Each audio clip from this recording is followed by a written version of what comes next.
அனைவருக்கும் வணக்கம். லாஸ்ட் வீடியோவில் திராட்சை கொடியை எப்படி படர விடணும், எப்படி பராமரிக்கணும் அப்படிங்கிறத பார்த்தோம். அப்புறம் நீர்ப்பாசன முறையை பற்றி கூட பார்த்தோம்.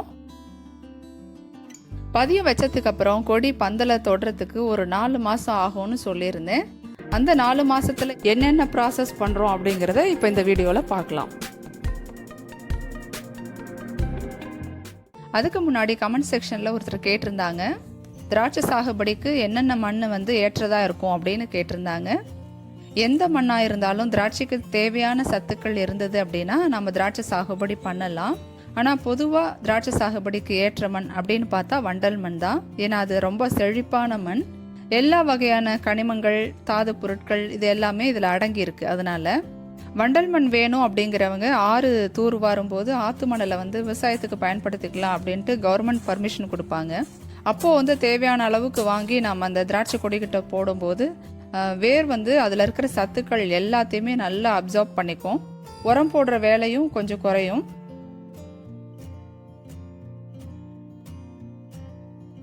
செடியோட வளர்ச்சி கம்மியாகுது அப்படின்னா அதற்கு முக்கியமான காரணமாக இருக்கிறது வீட்ஸ், களைகள்னு சொல்லுவோம் இல்லைங்களா. இப்போ கொடிக்கு தேவையான சத்துக்கள் எல்லாத்தையும் பெரும்பாலும் இந்த களை இருந்துச்சுன்னா இதுவே எடுத்துக்கும். அப்போது ஒரு செடியோட வளர்ச்சி சரியான அளவில் இருக்கணும் அப்படின்னா களை எடுக்கிறது ரொம்ப ரொம்ப அவசியமான ஒரு ப்ராசஸ். நம்ம இந்த உரம்லாம் ஊற்றுறதுக்கு முன்னாடியே இந்த களை எடுக்கிறது எடுத்துடணும். ஏன் அப்படின்னாக்கா உரம் ஊற்றணுன்னாலும் இந்த களை இருந்துச்சுன்னா அதுவே எல்லாத்தையும் எடுத்துக்கும், எல்லா சத்தையும். அதனால் இந்த களை எடுக்கிறது நம்ம ரெகுலராக பண்ணணும் அப்படின்னா தான் செடியோட வளர்ச்சி நல்ல விதத்தில் இருக்கும். ஸோ செடி நல்லா வளரணும்னா களை எடுக்கிறது அவசியம். திராட்சை கொடிக்கு என்னென்ன உரம் போடணும் அப்படிங்கிறது தான் நம்ம பார்க்க போகிறோம். திராட்சை கொடிக்கு உரம்னு பயன்படுத்தும் போது இயற்கை உரத்தை தான் நம்ம பயன்படுத்தணும். புண்ணாக்கு அப்படின்னாலே நிறைய பேருக்கு என்னன்னு தெரியாது. புண்ணாக்கு அப்படிங்கிறது எண்ணெய் வித்து பயிர்லேருந்து கிடைக்கிற விதையிலிருந்து எண்ணெயை பிரிச்செடுத்த கழிவு, அதுதான் புண்ணாக்கு அப்படின்னு சொல்லுவாங்க.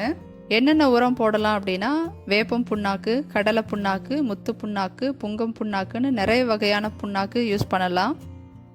இப்போ நம்ம திராட்சை கொடிக்கு போடுற இந்த உரத்தில் எல்லா புண்ணாக்கும் கலந்துருக்கும். இதில் மஞ்சளும் ஆட் பண்ணியிருக்காங்க. இது எல்லாமே நல்லா கிரைண்ட் பண்ணி ஒரு பவுடர் ஃபார்மில் தான் வரும். வாங்கும்போதே அப்படி தான் வாங்குவோம். இதை தண்ணியில் நல்லா ஊற போடணும். ஒரு ஃபுல் டேங்க் இருந்ததுன்னா ஹாஃப் டேங்க்கில் தண்ணி நிரப்பி மீதியை உரம் போட்டு ஊற போடணும். இதை 1 நாள் அல்லது 2 நாள் அப்படியே ஊற விட்டுறணும். இது ரொம்ப மைனூட் பார்ட்டிகிள்ஸ் அப்படிங்கிறதுனால நல்லா இதை ஊற விடணும். அப்போ தான் அது ஜெல்லி கன்சிஸ்டன்சிக்கு வரும். இது ஒரு 2 நாள் ஊறினதுக்கு அப்புறமா எல்லா கொடிக்கும், திராட்சை கொடிக்கும் இது ஒவ்வொன்றா பார்த்து நம்ம ஊற்றணும். இப்போது இந்த உரம் ஊற்றுறதுக்கு முன்னாடி கொடியை சுற்றி இருக்கிற இந்த மண்ணை மட்டும், மேலே இருக்கிற மண்ணை மட்டும் கொஞ்சமாக நம்ம எடுக்கணும். ஒரு குழி மாதிரி இருந்துச்சு அப்படின்னாக்கா ஊற்றுற உரம் கொடிக்கிட்டே எப்போவும் இருக்கும். ஆனால் மேலே மண், நம்ம மேற்புறமாக இருக்கிற மண்ணை எடுக்கும்போது வேர் எந்த டிஸ்டர்பும் ஆகாத மாதிரி நம்ம ரொம்ப கேர்ஃபுல்லாக மேலே இருக்கிற மண்ணை எடுக்கணும். 2 நாளைக்கு அப்புறம் நம்ம ஊற வச்சது இப்படி தான் இருக்கும். இப்போ இதை நம்ம கொடிக்கு ஊற்றலாம். இயற்கை உரங்கள் யூஸ் பண்ணுறதுனால என்னென்ன பெனிஃபிட்ஸ் அப்படிங்கிறது இப்போ நம்ம பார்க்கலாம். இயற்கை உரம் யூஸ் பண்ணுறதுனால சாகுபடி செலவு ரொம்பவே கம்மியாகும்.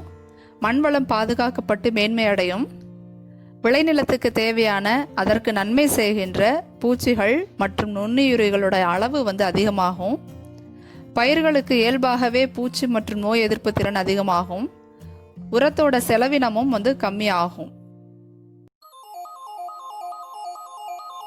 அடுத்த வீடியோவில் இந்த திராட்சை கொடிக்கு என்னென்ன மாதிரியான தொந்தரவுகள் வளர்கிற காலகட்டங்களில் வருது அப்படிங்கிறதையும், அதை எப்படி நாம் சமாளிக்கலாம், அந்த காலகட்டங்களில் எப்படி நம்ம பராமரிக்கணும் செடியை அப்படிங்கிறதையும் அடுத்த வீடியோவில் பார்ப்போம். அதுவரை நன்றியும் வணக்கமும்.